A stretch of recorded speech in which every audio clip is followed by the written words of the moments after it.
Alhamdulillahirabbil alamin wassalatu wassalamu ala nabiyyina Muhammad sallallahu alaihi wasallam wa ala alihi wa sahbihi ajma'in. Asyhadu an la ilaha illallah wahdahu la syarika lah wa asyhadu anna Muhammadan abduhu wa rasuluhu la nabiyya ba'dah. Rabbi shrah li sadri wa yassir li amri wahlul 'uqdatam min lisani yafqahu qawli, amma ba'du. Alhamdulillah, al-mukarramat, para ummahat, para ibu yang kita muliakan dan kita hormati, wabil khusus untuk seluruh pengurus dari Majelis Ta'lim Akmaliyatul Nisa, ya Bu ya. Alhamdulillah, ini apa artinya? Apa arti Akmaliyatul Nisa? Ya, wanita yang paling mulia, Masya Allah. Ya, Akmaliyatul Nisa, ya sebuah nama yang begitu sangat mengagumkan, menjadi cita-cita setiap insan yang pada dasarnya bukan hanya perempuan yang menginginkan, tapi juga laki-laki. Laki-laki mendambakan wanita yang mulia, dan seorang wanita yang mulia tentu juga ingin mendambakan kemuliaan. Karena kemuliaan itu tidak didambakan kecuali orang yang mulia. Ketika diberikan tawaran, ada yang menghina, ada yang terhina, ada yang mulia, maka boleh jadi ada orang yang hanya memilih yang hina, ya, ada yang memilih yang hina. Tapi mudah-mudahan ya kaum muslimin secara umum dan kita juga secara khusus di perumahan ini, mudah-mudahan seluruh umatnya, seluruh orangnya memilih jalan untuk menjadi yang mulia. Amin ya rabbal alamin. Maka alhamdulillah di siang hari yang berbahagia ini sungguh sangat ya bersyukur kami bisa berjumpa kembali dengan para umat yang Masya Allah ya, makin tambah muda aja ini semuanya. Iya, Masya Allah, ini kayaknya pengaruh-pengaruh wudhu ini Bu ya. Iya, putus-putus wudhunya, Masya Allah. Ya semoga Allah abadikan kita sebagai hamba-hamba yang terus memperbaiki diri dari waktu demi waktu, dari hari demi hari.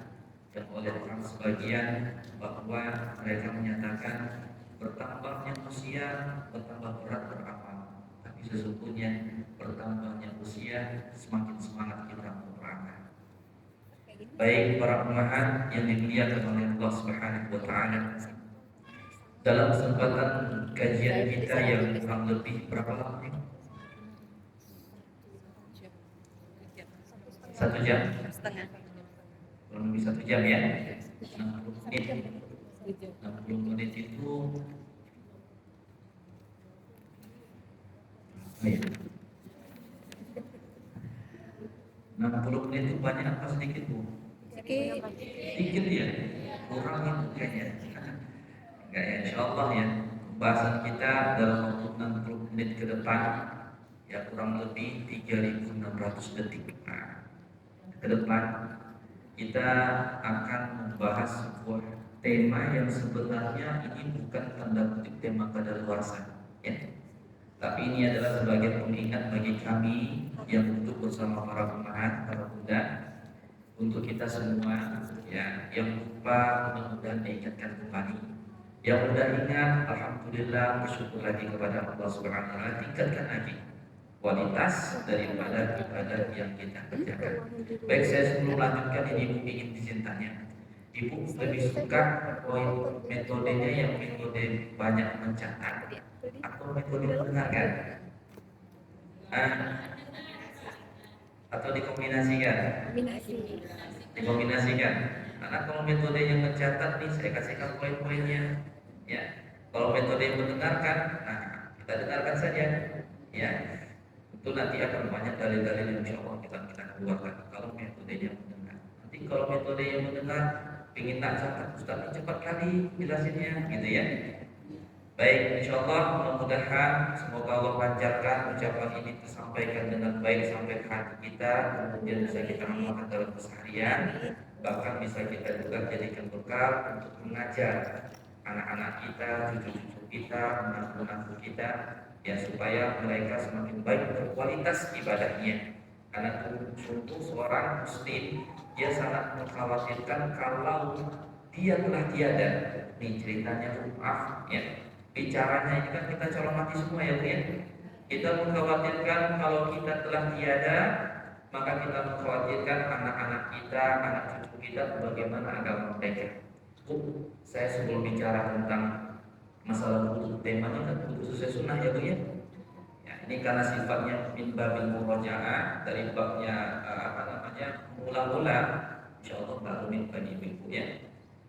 Jadi begini Bu, ingin saya sampaikan bahwa kita kan ini akan berpulang ke alam akhir, kan gitu ya Bu ya. Kita akan berpulang kepada akhir. Ada yang masih lama di sini, ya. Ada yang masih lama insya Allah. Tapi insya Allah ada juga yang sebentar lagi. Saya nggak tahu, saya nggak mau tuduh, ya. Nggak mau tunjuk siapa yang sebentar, siapa yang masih lama. Tapi yang jelas kematian itu kata para ulama asra' syai' fid dunya. Sesuatu yang paling cepat datang kepada manusia adalah kematian. Itu sesuatu yang paling cepat datang ke manusia adalah kematian. Karena itu terjadi tanpa kita ketahui. Nah, yang ingin kami sampaikan terlebih dahulu sebelum kita membahas tentang wudu ini, Bapak Ibu yang Allah muliakan, pernahkah ibu sama anak kepada anak-anak cucunya nih? Ini kalau kumpul satu keluarga ya, pernah nanya nggak kepada anak cucunya? Kalau anaknya masih kecil, cucunya masih kecil, bertanya, nak, cu, cita-cita kamu apa? Pernah nanya itu? Pernah? Pernah. Nah ya, nggak usah lah anak cucu dulu. Ibu-ibu saya tanya dulu nih.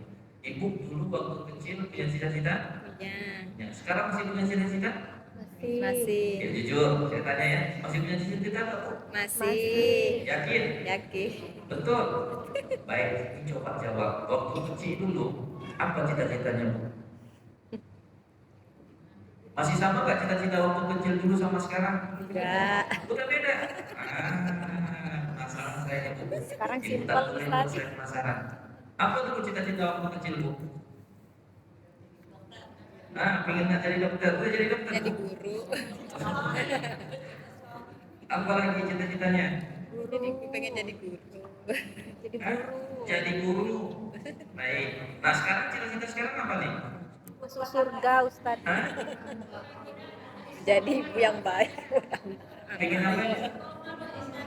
Istiqomah ibadah, masya Allah. Udah istiqomah tuh? Belum. Bukan. Kapan lagi cita-citanya kamu nih? Lagi berusaha, Ustaz. Lagi OTW. Ya. Lagi OTW. Masya Allah. Ibu yang dimuliakan Allah Subhanahu Wa Taala. Kurang lebih mungkin jawabannya sama kalau kita tanya pada anak dan Cucu. cucu. Ini saya buat kata sepakat ya, menurut ibu sepakat gak sama saya? Ya. Cita-cita kita harusnya Bu, dulu sampai sekarang harus sama. Harusnya sama. Ayo, kan yang bisa bantu saya apa sih cita yang harus sama itu? Husnul khotimah. Apa? Husnul khotimah. Oh, cita-cita kita dari kecil sampai sekarang itu wajib sama. Apa cita-cita kita? Masuk surga. Jangan dilupakan ibu. Cita-cita kita bersama adalah masuk surga. Ya. Adapun profesi, jalan hidup, jalan takdir itu kita nggak bisa nentuin. Cuman bisa ingin. Tapi takdir tetap Allah yang menentukan. Tapi yang jelas, apapun jalan takdir kita, kalau kita punya cita-cita yang sama itu masuk surga, Bismillah, insya Allah dimudahkan oleh Allah Subhanahu Wa Taala masuk dalam surga. Jadi kalau ini kita tanamkan kepada anak-anak kita, Bu, kamu jadi apa? Dokter, presiden, satu kelas ditanya jadi presiden semua, ini saingan betul katanya. Jalan-jalan politik semua nih, saingan ikut-ikutan. Ya. Silakan. Tapi yang jelas nak, apapun profesimu, kamu harus masuk surga.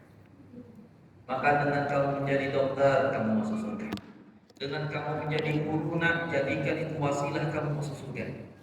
Kamu cuma bisa menjadi seorang ibu rumah tangga, gak ngapa-ngapain, dengan ibu rumah tanggamu itu masuk surga kamu. Nah, kenapa? Karena dasar berpikir kita adalah suratul Ali Imran. Allah menyatakan, "Faman zuhziha 'anil nari wa udkhilal jannata faqad faz. Wa mal hayatud dunya illa mata'ul." Orang yang diselamatkan, yang dihindarkan dari masuk neraka, yang dimasukkan ke dalam surga, ini loh orang-orang yang beruntung, orang-orang yang sukses, orang yang sampai kepada cita-citanya. Faqad faz.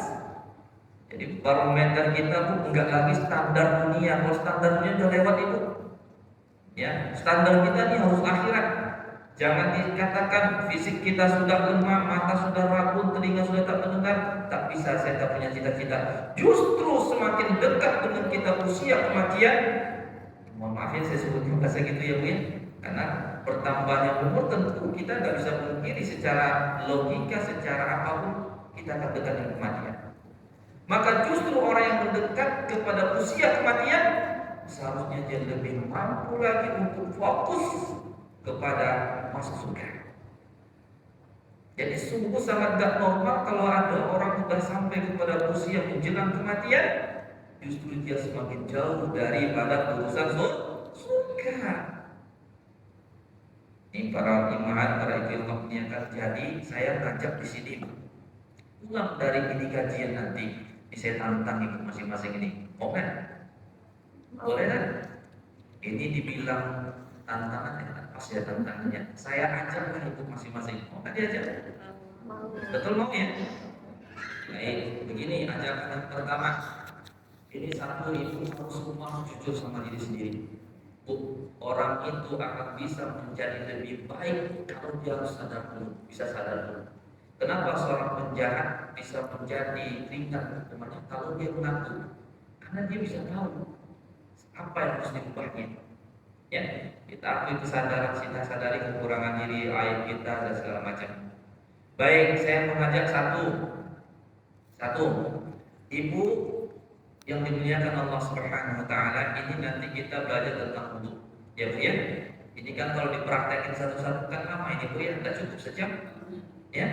Nanti sehabis ini praktekkan langsung ibu tentang soalan wudu. Lebih daripada itu nanti ada soal ibadahnya. Nah yang kedua saya ingin ajak ibu semua ini Bu, ajak ibu semua nanti sampai di rumah aturlah waktunya kapan, kumpulin anak-anaknya, kumpulin cucu-cucunya. Ngapain? Tanyakan kepada anak cucunya, coba dengarkan dari anak cucunya bacaan sholat. Bacaan sholat, ya. Anak cucunya jangan disandarkan, jangan diberikan, diamanahkan ke guru-gurunya saja, tapi ibu yang langsung mengajarkan bacaan sholat. Tapi saya tak ada ilmunya Ustaz. Ibu selama ini sudah sholat, apakah ibu ragu dengan sholat ibu-ibu? Kalau di dunia saja ibu ragu dengan sholat, bagaimana bisa yakin selamat di akhirat? Ya. Jadi dengarkan anaknya bacaan sholatnya, cucunya bacaan sholatnya. Praktekkan sholat, walaupun anaknya umurnya belasan tahun. Ini ajakan ibu. Boleh diiyakan, boleh tidak. Pastikan anak kita itu dalam urusan agama, terutama kewajiban itu benar. Ya, wudunya nih coba nih. Ya, kita kadang mengamati waktu kita ini manusia biasa itu. Ya, kita kalau diperlakukan tidak baik sedih ya. Sedih. Kita tidak mengharapkan harta anak lagi itu. Kita nggak mengharapkan apa yang diberikan materi, udah terlalu banyak, udah terlalu sering. Ya. Yang kita butuhkan dari anak kita adalah baktinya, baktinya. Miris kita melihat orang-orang sekarang, begitu maaf orang tuanya meninggal, anaknya nggak bisa ngapa-ngapain. Maaf sekali, nggak bisa ngapa-ngapain. Mati jenazah nggak bisa, nyolatin pun nggak ngerti. ngerti gimana caranya. Ya. Mendoakan mengundang orang, Pak bacakan doa orang la haula wala quwwata illa billah. Rugi kita, rugi. Kalau ibarat kita melakukan suatu usaha, kita tidak berlaba, tidak berlaba. Habis umur, udah habis, nggak ada kesempatan lagi kita dapat pahala. Tapi kalau kita pastikan anak kita soleh, solehah, bagus agamanya, biiznillah, terutama dalam urusan sholat, baik sholat fardu, sunnah, kalau sholat jenazahnya, maka bismillah, insya Allah ibu, insya Allah umur kita sudah habis, jatah hidup kita sudah habis, kita sudah di dalam bumi. Tapi insya Allah pahala akan terus mengalir kepada kita, Bu. Ya. Jangan sampai nanti sudah di dalam kubur, ini pahala kok gak ngalir-ngalir, ngapainlah anak cucuku di atas bumi. Ya. Samperin pula nanti anak cucunya. Ya. Ketok-ketoklah pintunya. Ya. Agak mungkin. Masyaallah muslimin ya Allah, ya kan ini sebagai mukadimah. Maka kenapa tema ini ya diangkat dan dikatakan bukan hanya dianggap, dirasa memang perlu wudu sesuai sunnah.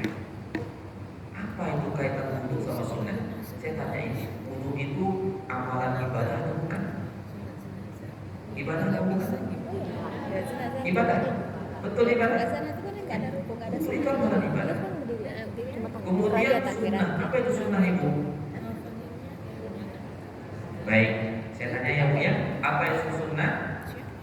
Dikerjakan berpahala, tidak dikerjakan tidak berdosa. Dikerjakan berpahala, tidak dikerjakan berdosa. Masya Allah. Tidak dikerjakan tidak berdosa. Ya. Ada lagi yang mau kasih kita kesempatan, apa itu sunnah? Dikerjakan berpahala, tidak dikerjakan tidak berdosa. Ya Bu, apa itu sunnah? Dikerjakan berpahala, tidak dikerjakan berdosa. Betul. Ada lagi yang mau bisa sampaikan pada kita apa itu sunnah? Jadi kalau kita terjemahkan sunnah dengan arti dikerjakan berpahala, tidak dikerjakan tidak berdosa, maka wudu sesuai sunnah adalah wudu sesuai yang jika dikerjakan berpahala, jika tidak dikerjakan tidak berdosa. Begitu terjemahannya, Bu. Oh.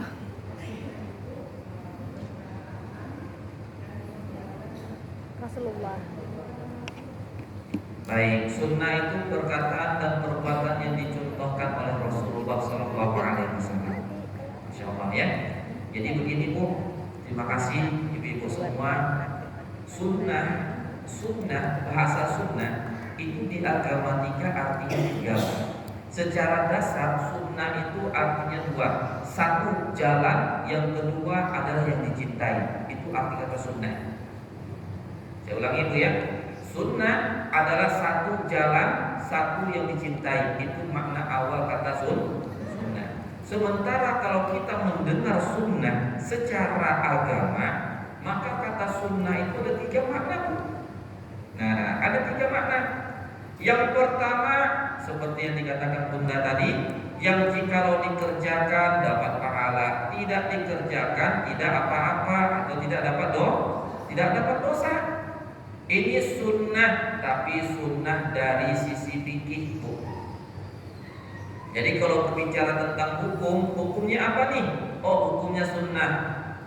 Perbuatan itu hukumnya apa? Hukumnya sunnah. Makna sunnah di sini dikerjakan dapat pahala, dan dikerjakan dapat dosa. Ini hukum.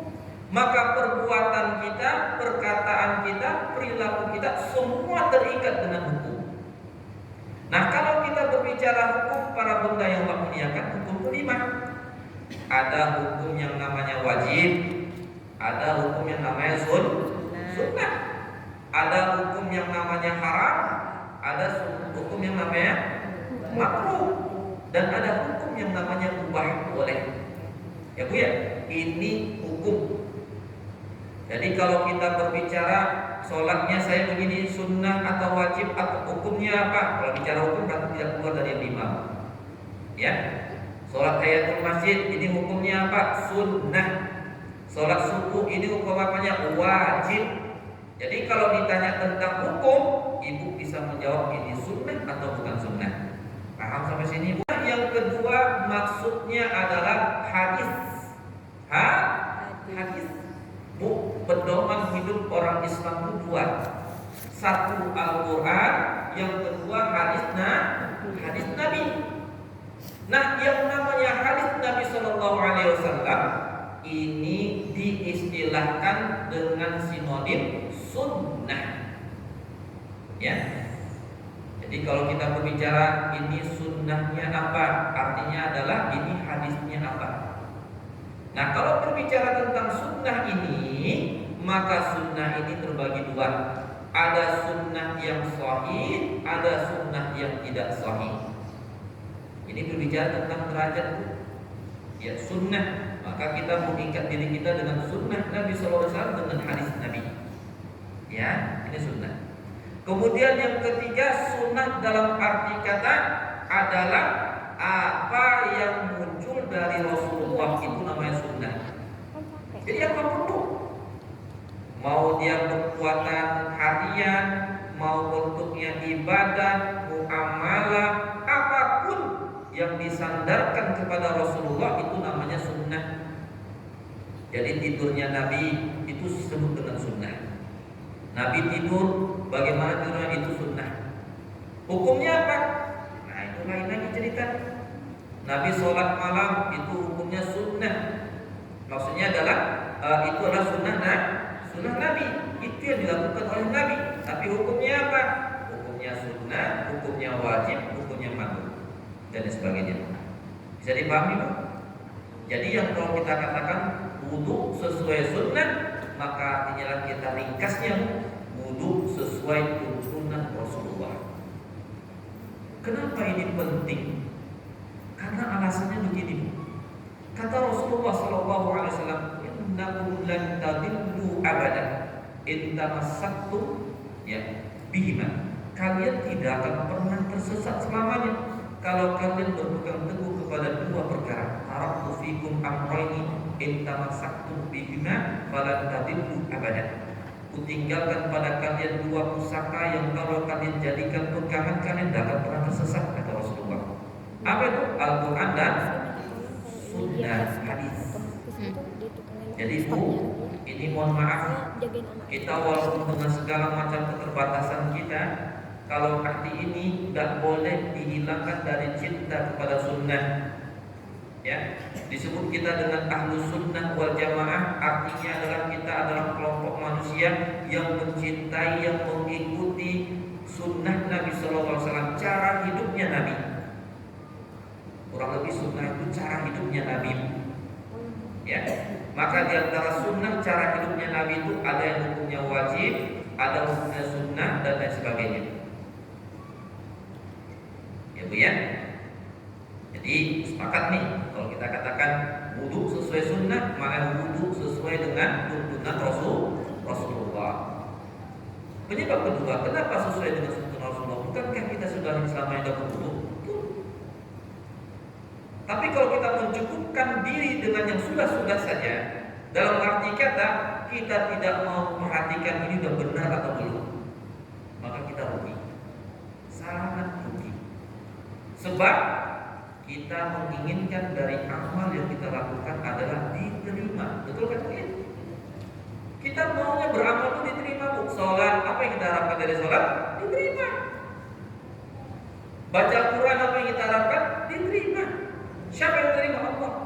Sementara Allah hanya akan menerima amalan yang dilakukan ikhlas karena dia semata. Tidak boleh karena yang lain. Ibu wudu karena apa? Apa kata orang Arab? Caper gitu ya, cari perhatian misalnya. Ya. Berpenampilan soleha karena cari perhatian, tidak boleh. Ria tidak boleh. Kalau itu dilakukan, maka itu hanya diberi oleh Allah apa yang ibu inginkan saja.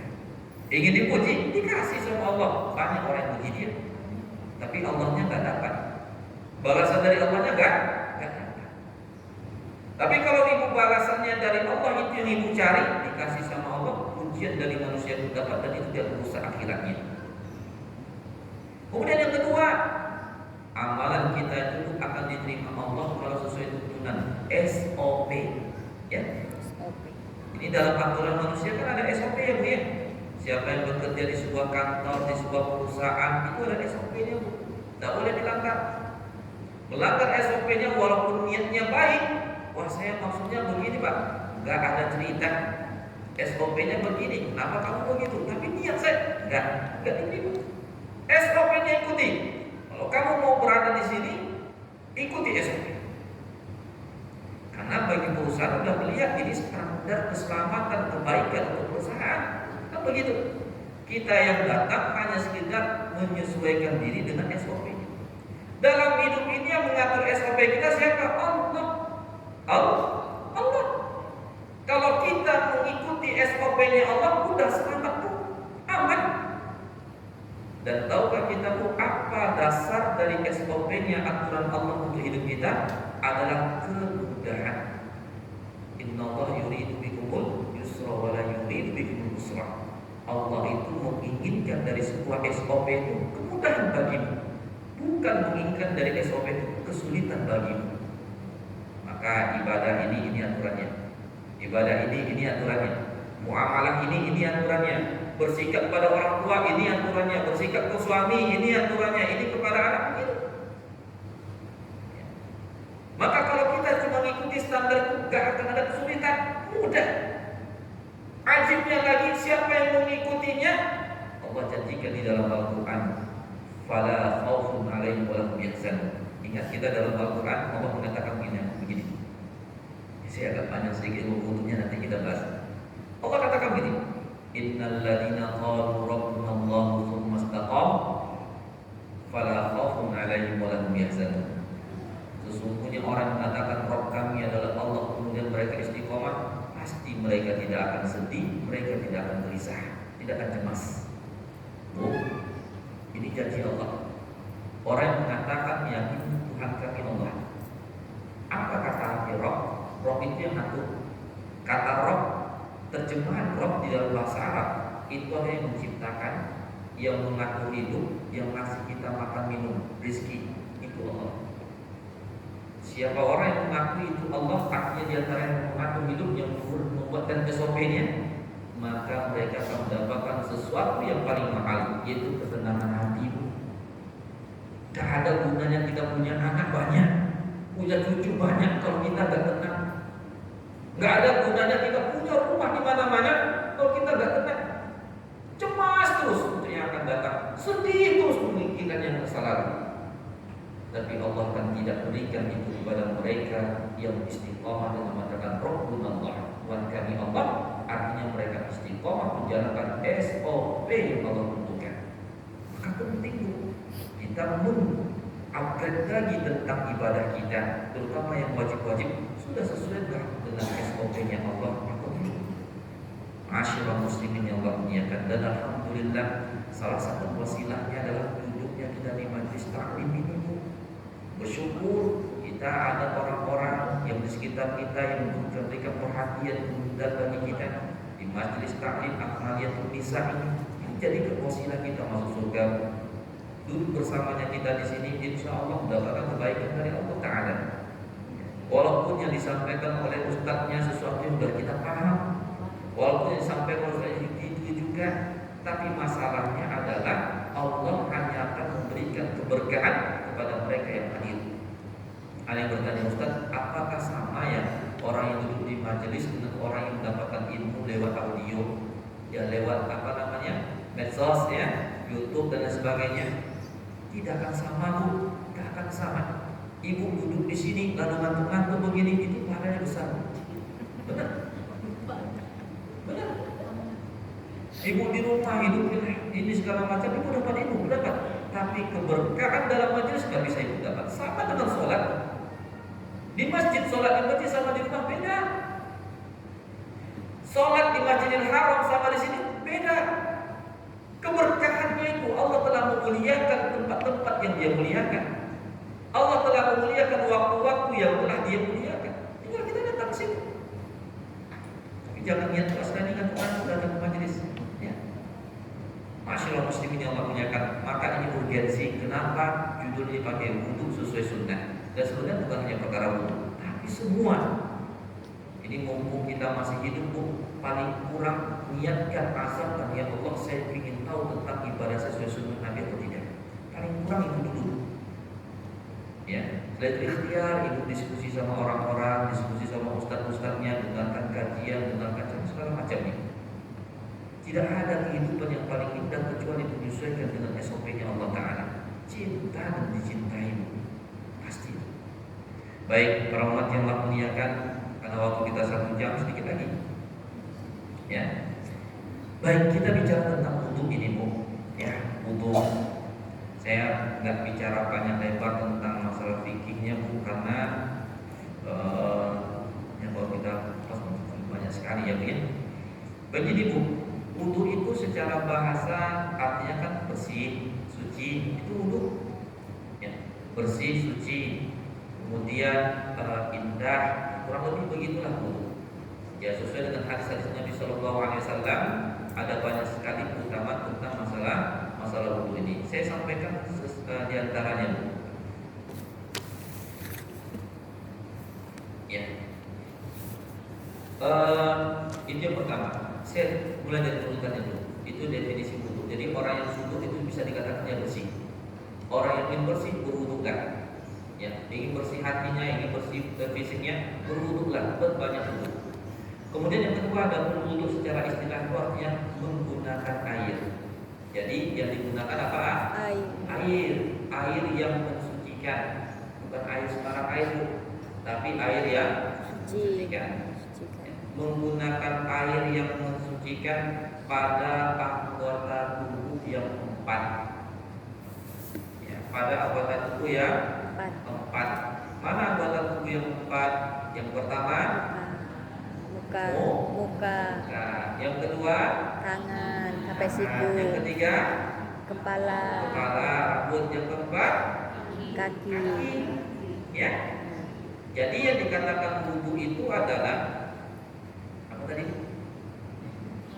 Ya, menggunakan air yang mensucikan.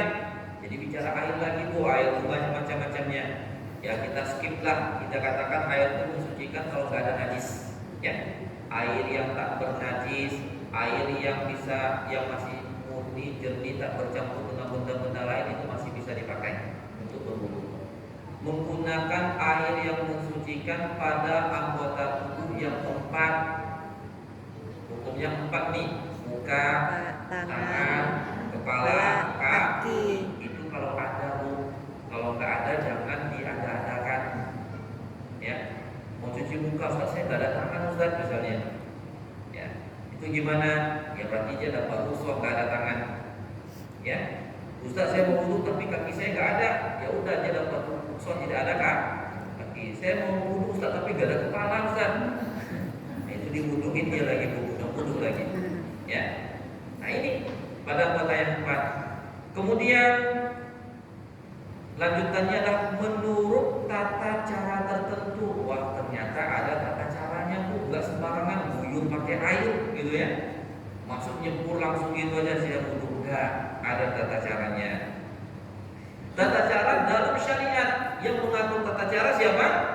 Syariat. Siapa yang membuat syariat? Allah dan Rasul. Jadi bukan suka-suka. Ya wudu itu yang buat aturannya, caranya siapa? Allah dan Rasul.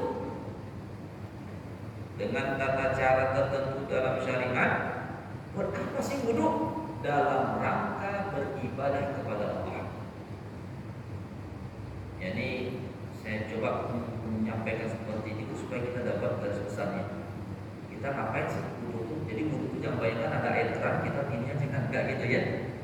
Tapi kita maknai wudu itu adalah kita gunakan air, ini air yang mensucikan untuk membasuh, mencuci anggota badan yang keempat dengan tata cara tertentu yang diatur oleh syariat. Buat apa kita lakukan? Dalam rangka kita beribadah kepada Allah. Apa itu ibadah? Ibadah artinya kita tunduk dan patuh kepada Allah Subhanahu wa taala. Itu baru wudu. Yaitu namanya baru wudu. Masyaallah muslimin yang Allah muliakan, dalilnya tadi surah yang dibaca oleh Bunda tadi, surah Al-Maidah ayat 6. Ya ayyuhalladzina amanu idza qumtum ila sholati faghsilu wujuhakum wa aydiyakum ila al-marafiq wamsahu bi Ini dalil yang dipakai para ulama sebagai landasan wudu. Selanjutnya, apa akibatnya kalau orang itu nggak wudu? Salah satunya adalah sholat nggak diterima. Nih bahaya nih, nggak selesai wudunya, nggak selesai sholatnya. Banyak orang yang tertipu di sini, Bu. Menyangka sudah sholat, ternyata tidak diterima sholat. Sebabnya apa? Wudunya nggak benar. Ya. Baik, secara umum juga apa sih keutamaan wudu itu, Ustaz? Masyaallah muslimin, para umat yang Allah muliakan. Ya. Perlu kita ingat bahwa keutamaan wudu yang pertama adalah dia menjadi asbab diampunkan dosa-dosa kita. Menjadi asbab diampunkannya dosa-dosa kita. Ini kan kita punya banyak dosa. Gimana cara kita biar dosa itu diampuni oleh Allah Subhanahu wa taala? Caranya adalah dengan cara memperbanyak wudu. Ya, memperbanyak wudu. Dalilnya ada. Ya, panjang dalilnya.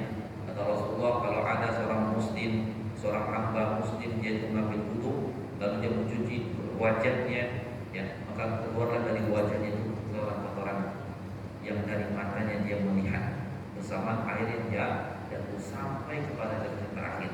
Ini hadis riwayat Muslim yang kata para ulama, dengan hadis ini maka orang yang berwudu kalau bisa wudunya jangan dilap, karena diharapkan setiap kali ada tetesan air yang masih basah membasahi selama itu juga akan menjadi dosa. Jadi hadisnya panjang, begitu juga tangannya, begitu juga kepalanya. Ya, intinya dosa akan terhapus dengan wudu. Ini bukan kata kita, ini bukan kata manusia, ini kata Rasulullah SAW. Jadi kalau kita mau yakin dan tenang dengan amal, itu baiknya kita tahu ini hadis Nabi-nya apa sih tuntunannya. Kalau kita tahu ini, kita yakin dengan amal. Bukan berarti itu menjadi syarat untuk bisa sah amalnya kita harus hafal dalilnya. Enggak jadi syarat itu. Tapi menjadi syarat kita yakin dan tenang mengetahuinya. Ya, mengetahuinya. Ini dalam hadis yang panjang sekali Rasulullah menjelaskan tentang hal demikian. Baik, kemudian dengan wudu ini akan menjadi asbab masuk surga. Yang utama wudu yang kedua, ya, udara bersih, tampak cantik, tampak muda, bersinar di dunia. Jadi sebab masuk surga lagi, masya Allah. Ya, masuk surga. Jadi wudu itu ibadah yang bukan hanya kalau mau sholat baru wudu, tidak. Tapi wudu itu ibadah. Batal wudu lagi, batal wudu lagi. Artinya apa? Setelah ibadah, putus ibadah lagi, putus ibadah lagi, putus ibadah lagi. Maka dengan secara tidak langsung, selama kita di rumah dalam keadaan suci, kita sedang beribadah kepada Allah. Makanya diputuskan dulu. Batal kita lagi di safar, lagi jalan di kendaraan sampai suatu tempat, duduk lagi. Ya, muslimin, para umat yang Allah muliakan. Kemudian wudu ini akan menjadi cahaya pada anggota tubuh pada hari kiamat. Ya, akan menjadi cahaya.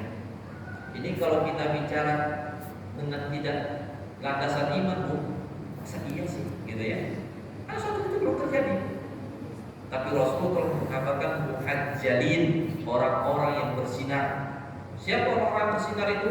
Orang-orang yang mereka menjaga kualitas dan kuantitas wudunya. Bersinar, bukan yang bersinar anggota tubuhnya, anggota wudunya. Kemudian utama wudu yang berikutnya menjadi syarat utama diterimanya sholat. Menjadi syarat utama diterimanya sholat.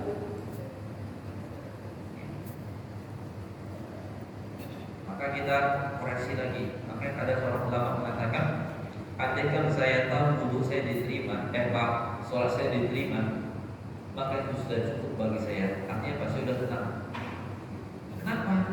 Karena dengan sholat diterima oleh Allah pasti balasannya surga. Selama dia tidak melakukan perkara-perkara yang menghilangkan pahala. Adapun perbuatan-perbuatan manusia yang menjadi SOP-nya Allah, kalau dilakukan maka akibatnya adalah berguguran pahala-pahala amalannya. Misal syirik. Syirik itu dengan syirik udah bertumpuk-tumpuk pahala yang dia punya, hancur semuanya, mau dihilangkan oleh Allah. Allah kok jahat? Bukan Allah jahat. Allah enggak jahat. Allah berkehendak dengan keputusannya. Supaya apa? Manusia itu benar-benar murni, hebat, layak untuk masuk surga. Karena surga Allah itu mahal. Perlu kita jaga lisan, jangan buat kata-kata musyrik. Perlu jaga hati, jangan ada keyakinan musyrik. Perbuatan-perbuatan kita begitu juga. Banyak orang yang tergoda untuk melakukan kesyirikan karena diuji, karena ujian kesehatannya, nggak sembuh-sembuh, pergilah ke sana yang bagus itu, begini bisa sembuh. Ngapain di sana? Bawa ayam di sana ya, sembelih ayam nanti di sana, disembuh deh kamu. Padahal itu kesyirikan, waliyadzubillah. Ya, maka perbuatan syirik bahaya sih. Baik, yang pada intinya adalah wudu menjadi syarat terpenting dalam ibadah sholat. Kemudian bersuci termasuk di dalamnya wudu adalah setengah iman. Rasulullah mengkabarkan bahwa at-tahuru syatrul iman. Kalau sebagian orang mengatakan kebersihan itu sebagian dari iman, ini hadisnya dhaif. Kebersihan itu sebagian dari iman, itu hadisnya dhaif. Hadis yang sahih, at-tahuru syatrul iman. Bersuci itu sebagian dari iman. Bersih belum tentu suci. Kalau suci itu sudah pasti bersih di dalam pandangan syariat. Ya, bersuci itu sebagian daripada iman. Maka orang yang mendawamkan menjaga wudu itu bisa menjadi indikator imannya bagus. Tapi kalau orang sudah malas-malasan wudu, nah ini menjadi indikator iman sedang tidak bagus, sedang ada apa-apanya. Ya, ini tentang keutamaan wudu. Baik, para umat yang Allah muliakan. Ya. Maka ada sebuah perkataan, tidak ada yang selalu menjaga wudu melainkan ia adalah seorang mukmin. Sebuah persaksian dari seorang ulama, tidak ada seseorang yang menjaga wudu kecuali pasti dia seorang mukmin. Tuh. Tidak ada orang yang menjaga wudunya kecuali pasti dia seorang mukmin. Kita diingatkan ini. Tidak ada orang yang menjaga wudunya kecuali pasti dia seorang mukmin. Karena berat ibadah yang ya gimana, apalagi orang yang sebentar-sebentar batal sampai kamar mandi katanya kan. Sampai ambil tapi itulah rasa malasnya itu dikalahkan dengan iman. Saya mau surga Allah kayak gini, masa gini aja saya nggak mampu gitu. Berharap surga ini aja nggak mampu, dia pasti lagi, dia banyak lagi. Baik, para umat yang Allah muliakan, kita masuk kepada syarat dan pembatal wudu. Ya, kalau bicara tentang syarat, ini pada dasarnya kita sudah paham semuanya. Tapi sekedar bimbang murajaah, apa syarat-syarat wudu itu? Yang pertama adalah Islam. Ya, Islam artinya kalau orang itu wudu tapi tidak Islam, maka tidak sah wudunya. Ya, ini Islam. Yang kedua, berakal. Ya, berakal. Jadi berakal, akalnya akal sehat. Ya, bukan akal sakit. Disebut orang yang berakal, dia mesti sadar tentang dirinya, masih sadar dengan orang sekitarnya. Tapi kalau orang yang berakal, bisa jadi dia orang gila, atau memang orang yang belum berakal, seperti anak bayi, anak kecil, itu belum berakal. Atau orang yang pingsan, ya orang yang pingsan, nah ini juga tidak berakal namanya. Dia tidak sadar tentang dirinya dan orang sekitarnya. Kemudian yang ketiga adalah tamyiz. Tamyiz, apa itu tamyiz? Tamyiz itu adalah kondisi di mana seseorang tidak bisa membedakan. Ya, dia belum sampai kepada usia balik, tapi dia sudah tamyiz. Beda-beda tipis bu. Kalau tamyiz ini diindikasikan dengan akal, berbeda-beda setiap orang. Dan biasanya tamyiz itu bahkan sebelum umur 7 tahun anak-anak sudah bisa ada tamyiz. Sekarang anak umur 5 tahun aja bisa dikasih tahu, ini uang 2.000, ini 10.000, mau mana aja, ini 10.000. Ya, 2.000 tahun dia tidak dapat ini di apa gitu, di tes tidak dapat 2.000, 10.000 bisa. Nah ini udah tamyiz nih. Ya. Dia udah tahu ini punya saya, ini punya kamu, itu sudah habis. Dia ngerti kita mau ke masjid, diambil peci, diambil bajunya. Ya, tak baju yang ada, ambil yang peci, itu udah habis. Udah bisa bedakan. Nah, kalau udah seperti itu, dia boleh berwudu dan sah wudunya. Kemudian yang keempat, airnya harus air tahur. Seperti yang kita katakan definisi tadi, tahur itu air yang mensucikan. Jadi kalau kita wudu pakai air ini boleh nggak, Bu? Boleh. Kenapa boleh? Bersih. Ini air minum kan? Air minum. Boleh saya cuci pakai air minum? Boleh. Kalau isinya air teh boleh? Enggak. Kenapa nggak boleh? Kan air minum juga. Najis. Hah? Tidak mensucikan. Apa alasannya tidak mensucikan? Karena ada berwarna Karena abu enak Ustaz, gitu ya. Saya kalau dipakai wudu. Ya. Karena air minum itu adalah air yang sudah tercampur dengan sesuatu. Dapat gula ya. Kalau benda-benda halal itu, maka itu maksudnya benda-benda yang tidak najis itu masih boleh dipakai. Dan kenapa air teh, air susu, apalagi itu air cendol gitu ya? Cendol. Ambil wudhu gak jadi mukanya disiram, kenapa diminum? Habis cendolnya. Ya. Kenapa gak jadi wudhu? Habis ya. Nah itu kenapa gak bisa dipakai? Karena udah berubah sifatnya. Kan air itu ada sifatnya, ada warna, ada apa lagi? Ada bau, ada rasa. Ini cium-cium baunya bau air biasa. Tapi kalau datang, wah enak kali. Rasa udah berubah, baunya udah berubah, warnanya udah berubah, maka dia tidak bisa lagi mensucikan. Ya. Tapi ini kalau air putih, kemudian ada rambut masuk ke dalam, berubahkah warnanya? Tidak berubah, masih bisa dipakai. Ini ada air putih, masukkan deterjen, berubah warnanya, berubah, nggak bisa lagi dipakai. Ya.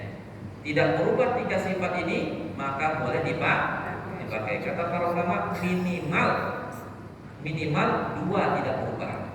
Kalau salah satu yang berubah dari yang tiga masih boleh dipakai. Ya, misalkan air dalam ember.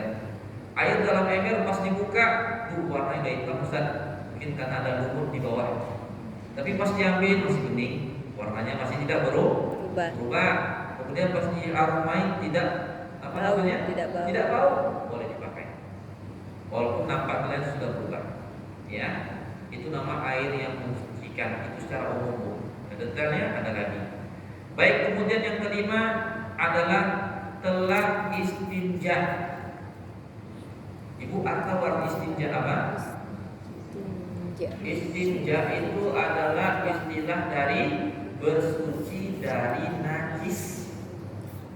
Najis yang mana? Najis yang keluar dari arah kubur dan dubur.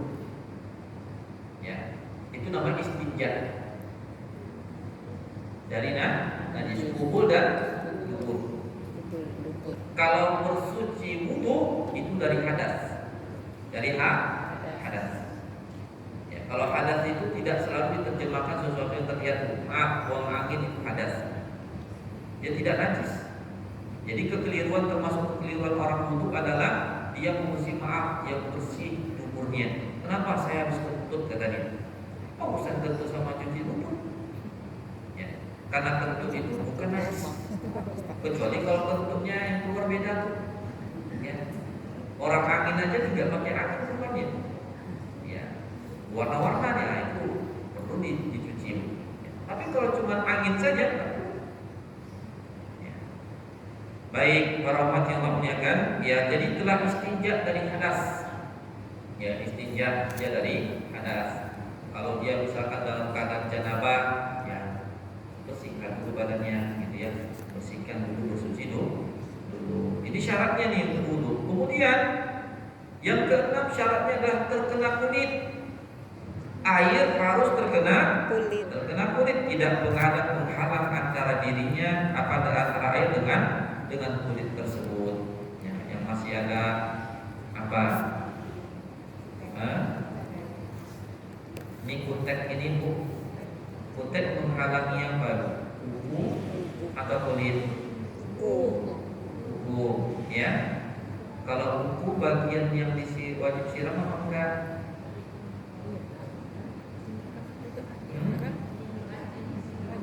Wajib disiram apa enggak?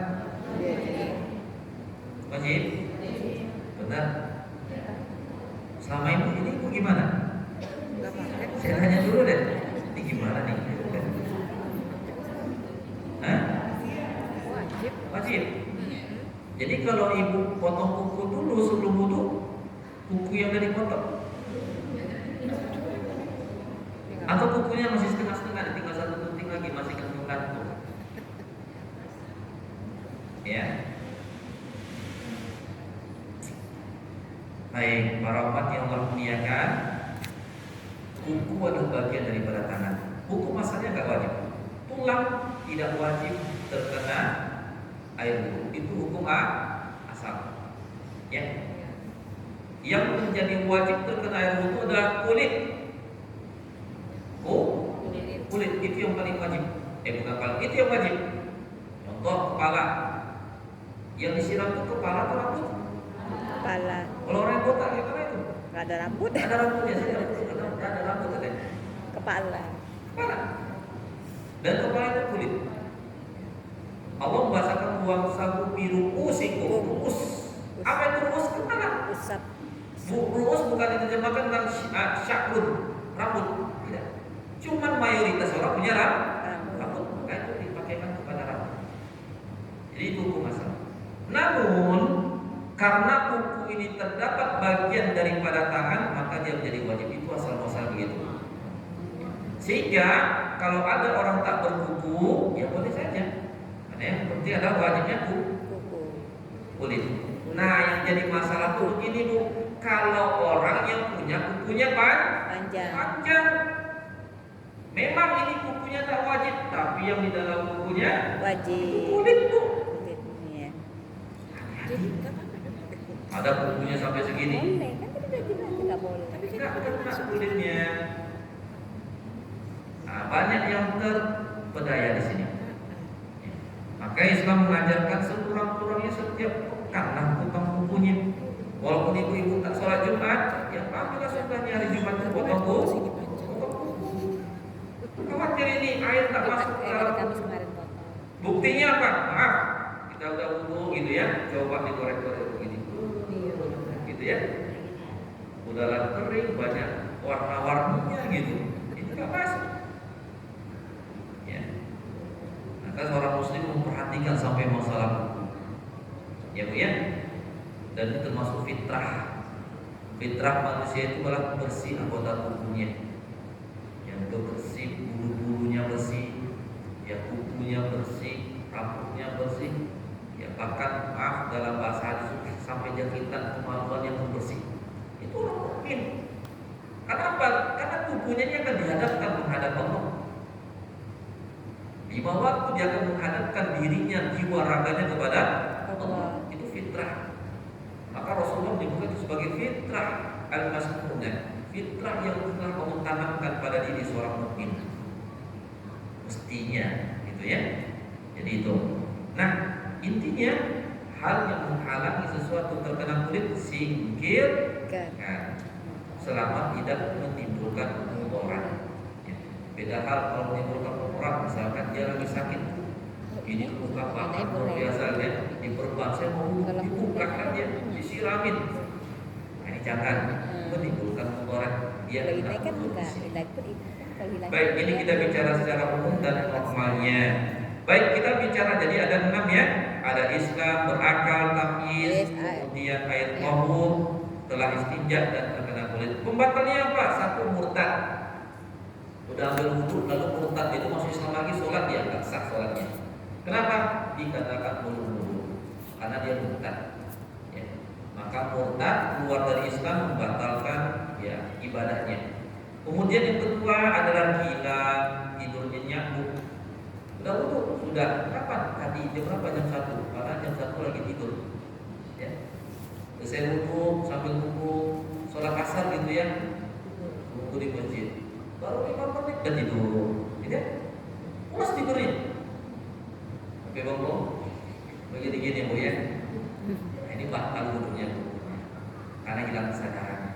Kemudian gila, ya bukan gila kata orang yang gila kamu, saya batal wudhu saya itu gila, enggak ya. Tapi gila yang dimaksudkan memang dirinya kehilangan kesadaran. Ya, gila.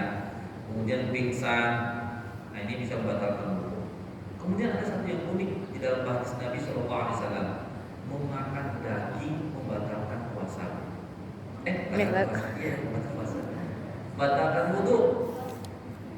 Daging onta, memakan daging onta membatalkan wudhu. Lagi kok. Kita ada daging onta? Tidak ada ya? Ya, dalam hadis Nabi SAW yang sahih, membatalkan wudhu adalah diantaranya makan daging onta.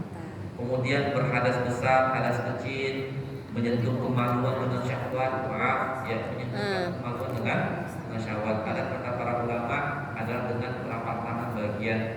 Boleh, kita minum aja boleh. Ya, kalau dengan yang lainnya, maaf, kemaluan yang tersentuh maka tidak membatalkan. Umpama dengan punggung tangan, gitu ya. Cuman kehati-hatian kata para ulama, kalau tersentuh dengan tangan maka hendaklah dia mengambil wudhu kembali. Apa hukumnya orang yang sudah berwudhu bersuci lalu wudhu lagi? Dia dapat pahala lagi. Ya, jadi ibu-ibu jangan terang-terangkan untuk ambil wudhu. Saya masih wudhu Ustaz. Ya nggak apa-apa kalau dia sholat dengan wudhu yang masih ada. Tapi kalau dia memperbaharui tadi dulu wudhu, dia dapat pahala berikutnya. Ya. Kalau anak-anak senang tuh main air, gitu ya. Udah wudhu kamu nak, udah. Ayo yang mau wudhu lagi kan udah wudhu. Dia wudhu lagi Ustazah, gitu ya. Baik, para umat yang Allah muliakan. Baik, kemudian kita masuk kepada rukun wudhu. Masih ada kan waktunya? Ada. Masih? Atau mau tanya jawab dulu, silakan. Lanjut dulu. Baik, ini kita santai aja Bu ya. Ini kita gak kajian ini Bu, kita cuma cerita-cerita aja. Ya. Baik, para umat yang Allah muliakan, kemudian tentang rukun wudhu nih. Untuk rukun wudhu, ya, pertama adalah niat. Niat dan basuh muka itu satu. Ya. Niat dan basuh muka. Niat dan basuh muka. Bu, ini yang hak kita katakan hak. Setuju Bu? Setuju apa enggak? Setuju. Baik, setuju saya katakan nih. Ya, yang hak kita katakan hak. Ibu boleh buka di mazhab manapun. Ibu boleh tanya sama ustadz, sama siapa saja yang paham tentang hukum fikih. Ibu tanyakan niat itu apa? Saya tanya dulu sama ibu, niat itu apa Bu? Apa itu niat? Ibu berniat nggak? Apa itu niat? Hah?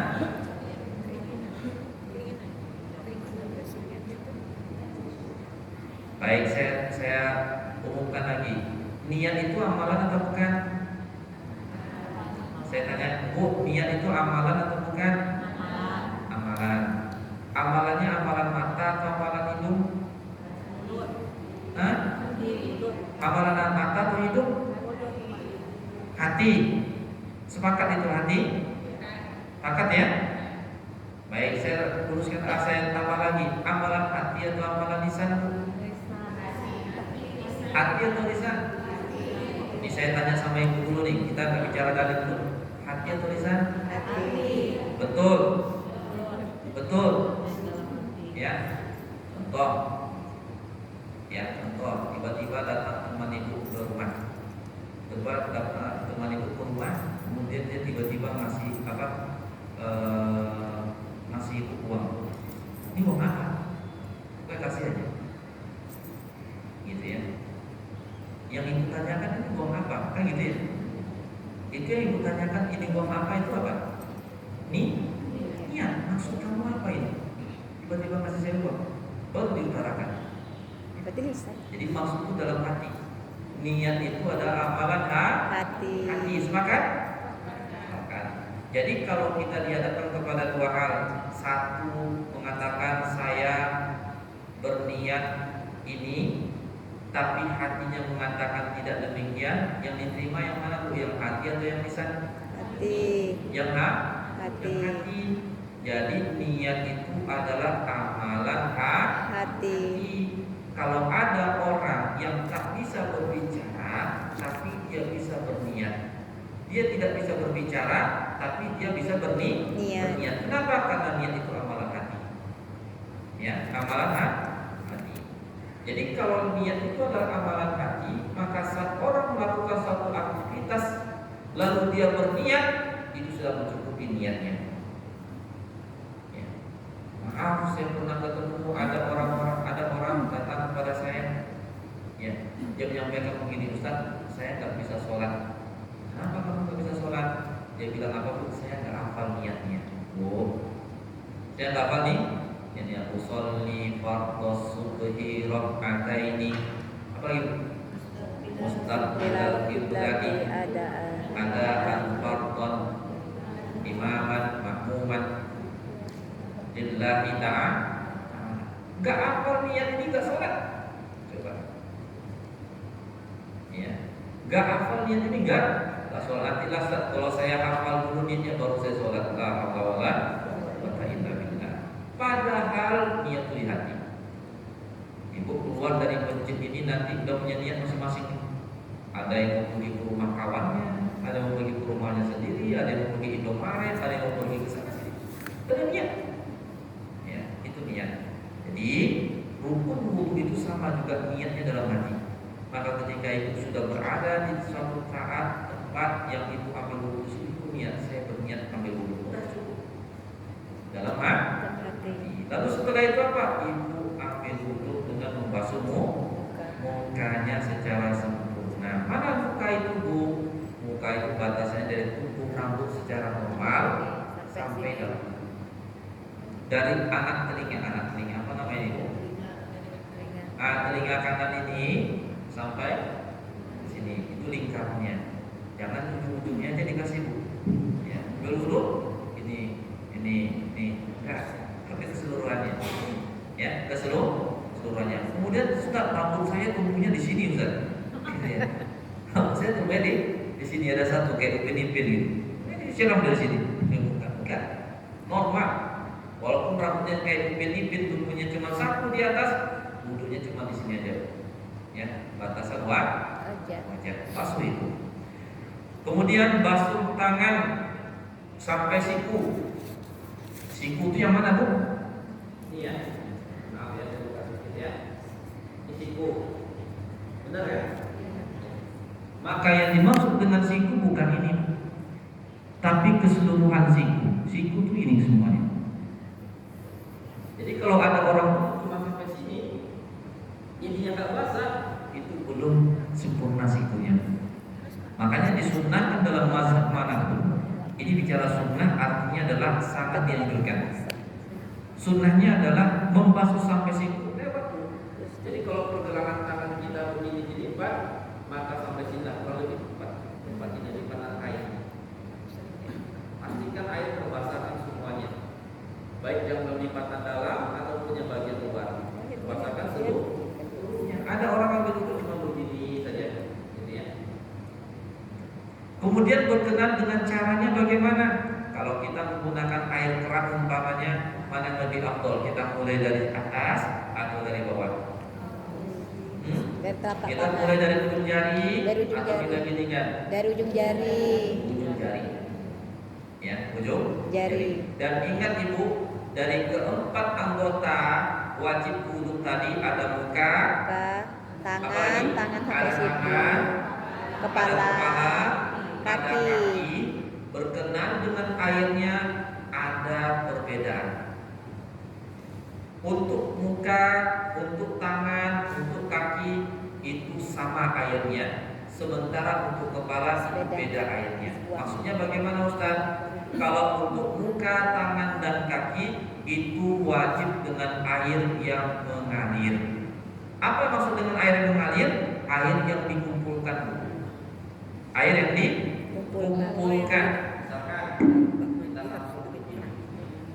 Ya, maka air yang tertampung itulah yang kita pakai. Kalau kita pakai gayung, maka air yang dalam gayung itulah kita pakai. Ya, begitu juga dengan tangan kita. Bukan, maka ambil asalnya begini. Kalau kita pakai apa?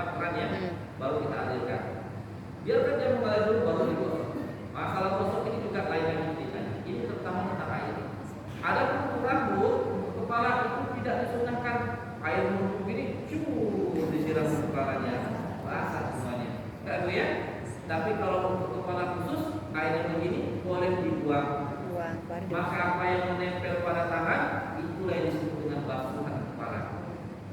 Gitu ya. Jadi bukan air yang begini ditampung gitu ya, kemudian disiram begini. Ya. Tidak. Kalau untuk kaki juga sama, kaki dengan air yang mengalir. Tidak cukup kita air ini kalau kita siramkan. Kecuali pada kondisi-kondisi tertentu.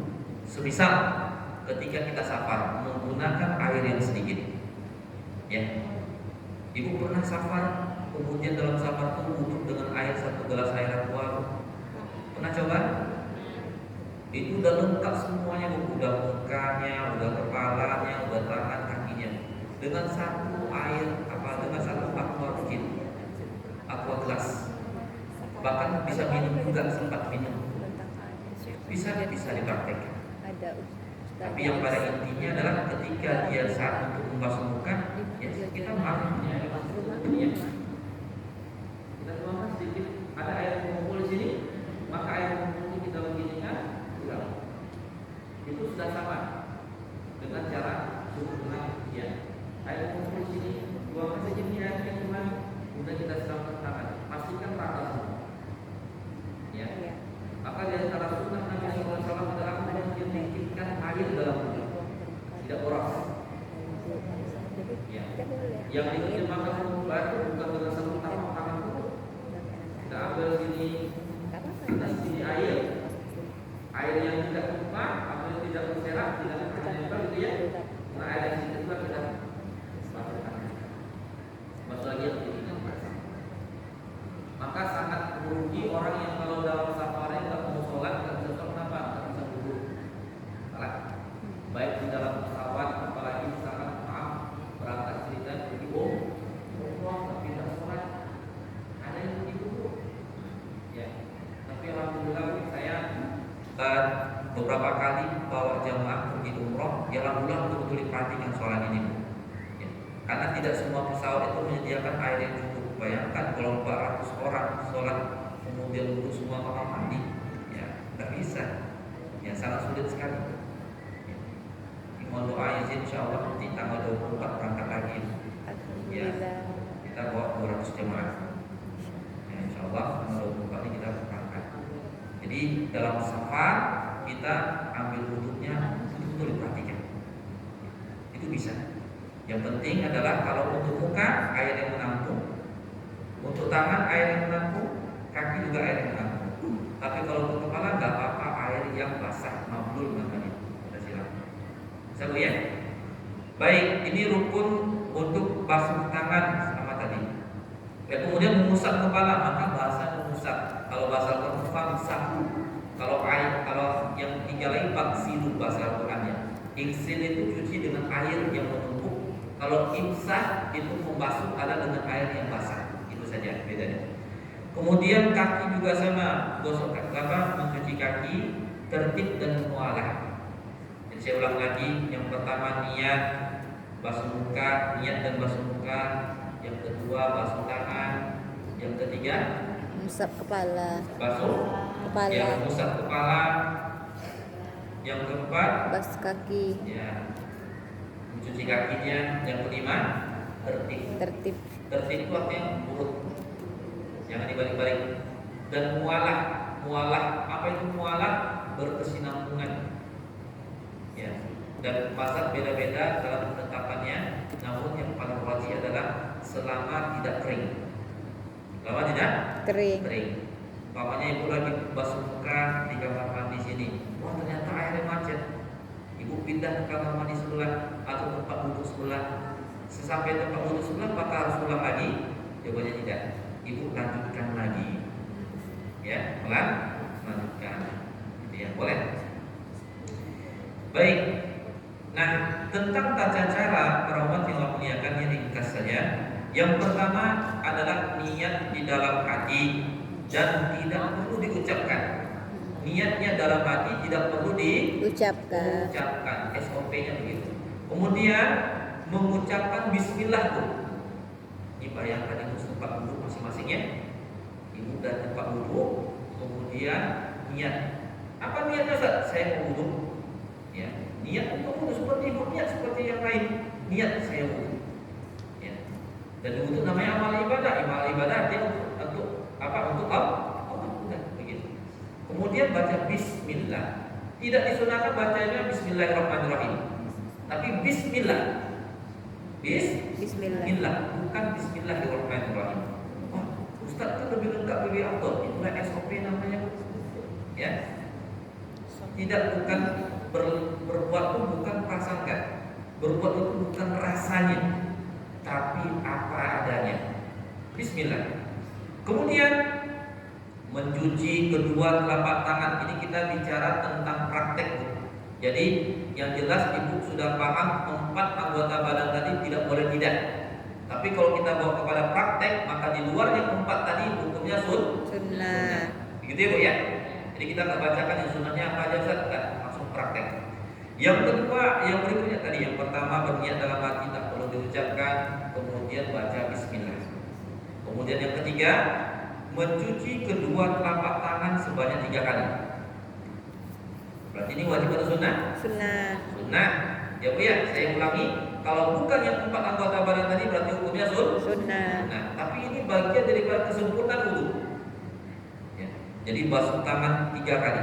Walaupun tangannya udah bersih, masalahnya bukan kotor dan bersih Bu, tapi kepatuhan kita kepada SOP Allah dan Rasulnya. Basuh tangan 3 kali. Kemudian sela-sela antara jari jemarinya Bu. Jadi bukan masuk ini aja, tapi sela-sela. Ya, begini, kiri kanan 3 kali, sela-sela begini. Ini namanya sunnah sela-sela. Ya, ini sampai 3 kali.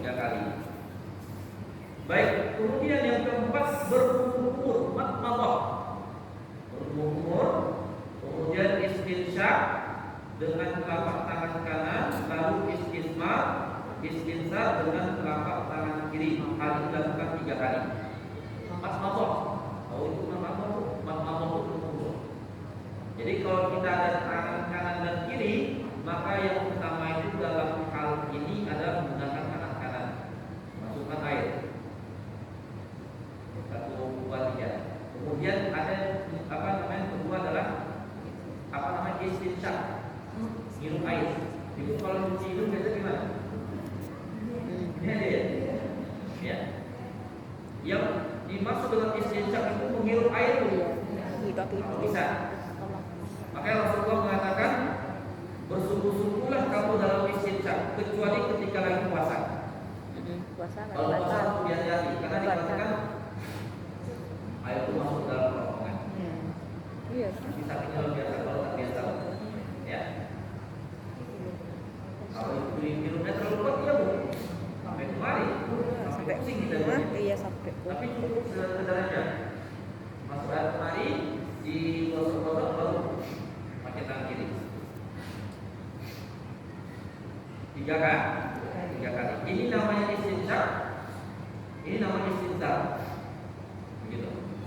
Ya, keluarkan air dari kanan dan masukkan tangan kanan, keluarkan tangan kiri. Kemudian setelah itu membasuh muka sebanyak 3 kali. Tadi batasan muka umumnya rambut normal sampai dagu. Dan dagu kuping kan? Ya, lebihkan. Kemudian juga ada muka dari kanan ke kiri, telinga kanan, telinga kiri. Dalam hal ini para ulama yang Allah muliakan berkenan dengan area muka ini perlu kita perhatikan area muka. Jadi kalau gini-gini aja, apalagi takut bedaknya hilang, ya. Takut listriknya hilang, begini aja. Coba. Semua. Udah mau jam 3. Kalau bicara di bagus cantik di hadapan Allah. Kemudian yang berikutnya yang ke-6, membasuh tangan kanan sebanyak 3 kali. Begitu juga dengan tangan kiri. Dimulai seperti yang kita katakan tadi, dimulai dari ujung jari, ya, dengan menyela-nyela jari lalu membasuhkan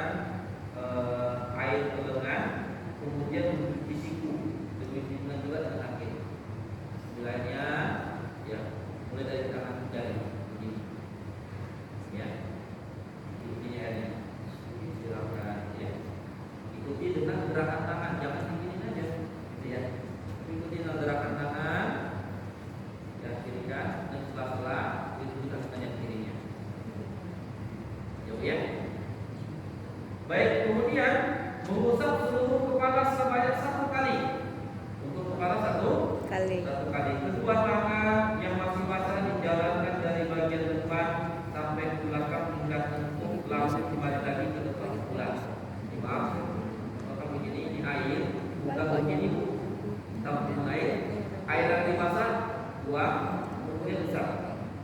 Cara besarnya begini. Balikin. Aku sih panjang Ustaz sampai kuku. Jangan sampai sedapatnya. Ya sudah. Ini sempurnanya. Tapi kalau tidak, maka di sini para ulama minimalnya apa? Maka kata Imam Syafi'i minimalnya 3 helai. Itu minimal. Kalau ulama mengatakan yang seperempat darinya. Ya. Ini kondisi mini. Tapi sempurnanya sampai ke belakang tentu yang ini.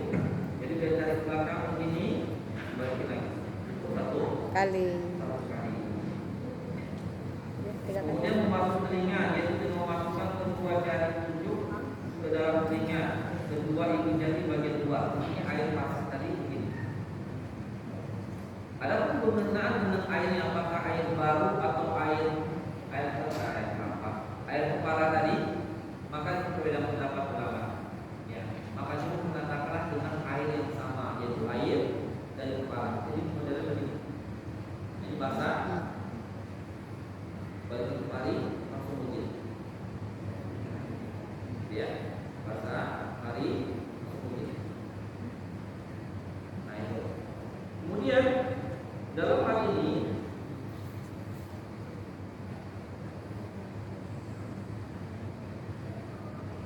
kanan dan kiri bersamaan tuh. Makanya tadi satu kepala, ya kepala ya. Begini, bersamaan. Tidak satu. Selama ini gimana? Satu. Kalau pakai gayung, Selama ini gimana? kalau pakai gayung kan Satu-satu. Kanan pakai dulu. gayung. Kalau pakai kayu, Iya. ya kalau pakai kayu nanti kita dengan air baru. Ini kita bicara yang sunnah. Sunnah. Bicara yang artinya yang sunnah itu begini bu. Idealnya begitu. Idealnya begitu itu tuntunan Nabi dan Nabi masih memberikan contoh yang terbaik. Maka Nabi dan Nabi itu dalam mengambil wudhu beliau pakai air yang mengalir. Makanya ada dalam hadis Utsman itu Nabi minta atau Himran beliau minta tolong kepada sahabat untuk menuangkan air. Yang menuangkan air. Kalau kita sekarang menggunakannya dengan air mandi, tapi bukan berarti dengan air gayung tak boleh. Boleh, tapi kalau ingin mengungkapkan sunnah Nabi, kita bisa ambil air yang di gayung itu dalam keadaan basah kan di kulitnya kan basah ya dia. Basahkan air dalam kita, taruh gayungnya. Jadi ya, jadi bersamaan tidak. Namanya gimana bu? Satu-satu. Satu ya? Iya. Nah ini pak, tidak bisa dalam kegiatan. Kalau kegiatan apa? Oh, jadi Sama kepala. sebelumnya kan berjibak, contoh ada orang ya, orang ini berjibak, ya. Tapi begitu udah berjibak, nampak juga berjibak, nggak berat, gitu ya. Baik, kemudian nggak kedengaran, oh iya. Halo, halo, oh iya. Baru kedengaran tuh ya. Tes. Halo. Tanya. Bukan kita.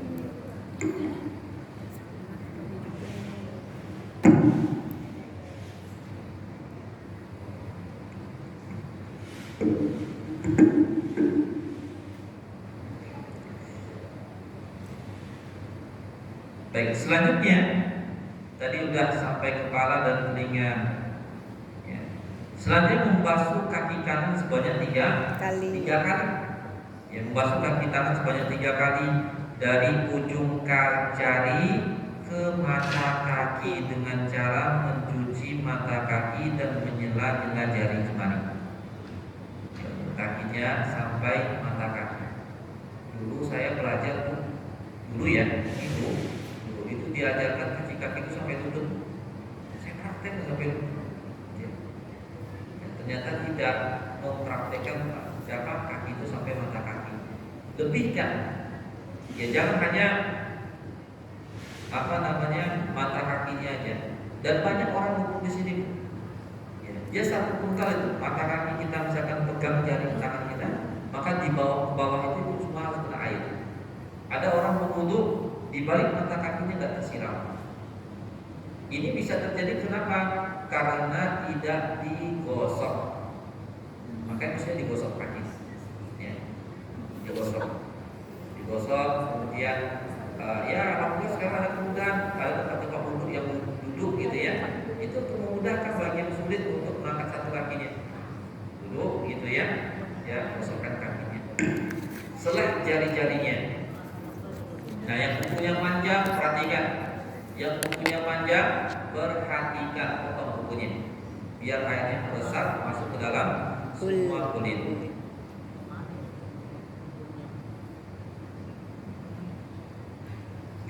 Baik, ini 5 jari. Yang jari kelingking yang mana? Mana yang kelingking? Ini apa ini? Ini ya. Masih ingat kan nama 5 jari? Iyadani yumna wa yusra fi kulli yadin maqsu asabi'an. Ya. Jadi saya ada kanan dan kiri, masing-masing ada 5 jari. Ibhamu sababatu wusta bin saru wa bin saru. Ibhamu sababatu wusta bin saru wa bin saru. Ya. Jadi ini namanya jari kelingking. Dan sunnahnya dalam membasuh kaki untuk jari-jari itu menggunakan ini, bukan ini, atau bukan ini. Dalam hadis Nabi SAW beliau membasuh kakinya jari-jari dengan menggunakan binsol. Ini namanya jari. Jadi kalau kita basuh, sunnahnya adalah menggunakan Ustaz. Ini kok ajaran baru, ya. Ini dari hadis Nabi SAW menggunakan binsol, yaitu kelingking. Ini sunnahnya. Ya, maka kalau itu sudah terlaksana, sempurnalah pelaksanaan wudunya, maka dia membaca doa setelah wudu. Apa doa setelah wudu? Ya, jadi tadi 3 kali ya Bu ya, masing-masing 3 kali. Apa doa setelah wudu? Asyhadu an la ilaha illallah wahdahu la syarika lah. Terus Allahumma ja'alna asyhadu anna Muhammadan abduhu wa rasuluh. Ya. Allahumma ja'alni minat tawwabin waj'alni minal mutatahhirin. Ya, yang belum hafal coba cari lagi doa ini pun dibaca. Ya Allah, jadikanlah aku orang yang bertaubat dan orang yang bersuci. Baik, ini secara umum para umat yang Allah muliakan. Ya. Ada yang mau bertanya, Bu? Silakan. Sudah lewat 1 jam. Ya, sudah 1 jam. Silakan ya. Tidur yang membatalkan tidur yang bagaimana? Apakah tidur dulu? Kadang atau tidur yang ini batal, atau tidurnya berpaling. Baik. Yang mana? Terima kasih Bu, pertanyaan Masya Allah. Bagus ya. Tidur yang membatalkan itulah tidur yang 3. 1, tidur yang bersandar. 2, tidur yang berbaring. 3, tidur yang pantatnya tidak menyentuh tanah. Itu yang membatalkan wudu. Yang tidak menyentuh tanah contohnya apa Bu? Duduk berdiri, tidur berdiri. miring Ya. begitu ya. Ya, ada apa namanya? Adalah duduk yang misalkan seperti duduk tasyahud awal. Ya, duduk tasyahud awal. Itu membatalkan. Ya. Tapi kalau duduknya duduk yang sifatnya tidak bersandar, tidak berbaring, ya, ataupun duduknya misalkan bersila, itu boleh. Itu tidak membatalkan Duduk. Kalau gini untuk orang sholat Jumat, yang sholat Jumat. Dan ini terjadi pada zaman Nabi SAW. Ada sahabat-sahabat yang tertidur ketika sholat Jumatnya Nabi SAW. Tapi tidak membatalkan itu ketika iqamah berlangsung, mereka langsung ambil barisan sholat. Iya Bu. Pakai meja. Ya. Yang jelas selama posisi duduk kita tersebut pantatnya menyentuh tanah, menyentuh lantai, maka insya Allah tidak membatalkan. Ya, tidak membatalkan. Tapi kalau yang separuh-separuh misalkan duduk seperti tasyahud akhir, terus separuh-separuh itu yang begitu kayak ibu duduk sekarang seperti ini yang baju merah bisa duduk. Nah itu duduk seperti itu bisa batal. Ya, duduk sempurna, ya. Kalau Kalau duduk di gini atas dia, ini kan kaki, ya seperti kita sahur, nah itu atau kayak apa, dua sujud itu juga batalkan. Walaupun tidurnya sebentar, itu dari sisi cara wudhu. Kemudian cara duduk. Kemudian duduk tidur yang membatalkan juga tidur yang apa namanya betul-betul terlelap, terlelap, apalagi sampai keluar ininya, itu batal. Ya, Pak, batal. Baik, ada lagi Bu pertanyaan? Silakan. Saya kan punya cucu kok, Kak. Iya, Umur 5 tahun. iya.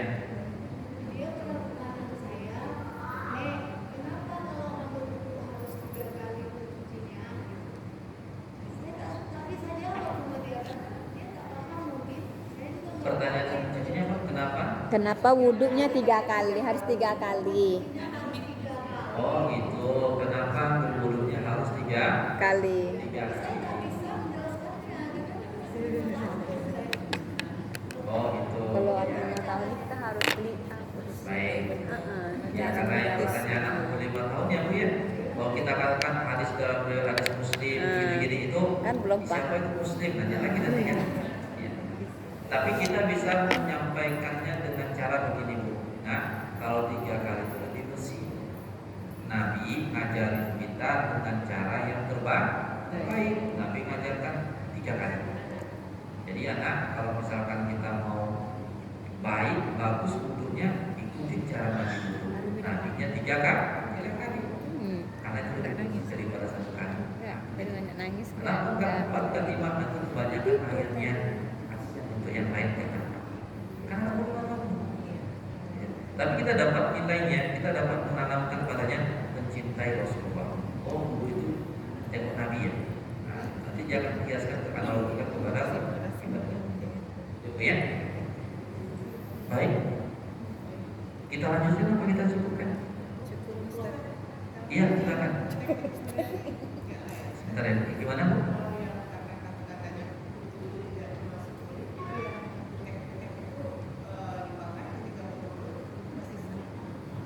Iya. Kutek-kutek yang yang pakai ibu gitu ya, yang nggak masuk ayatnya ke dalam buku, ya. Apa itu boleh dipakai atau tidak? Jawabannya adalah itu tidak dipakai karena kita katakan tadi apa? Ini bagian dari tangan. Hukum asalnya enggak, hukum asalnya tidak.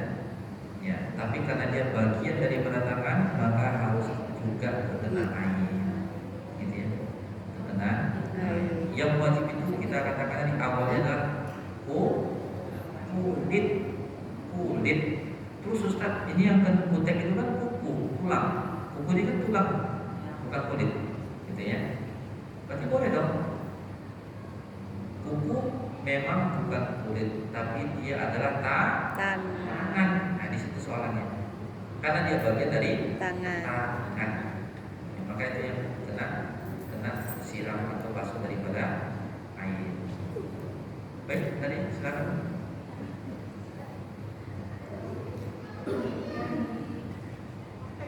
Iya, ya silakan Ibu.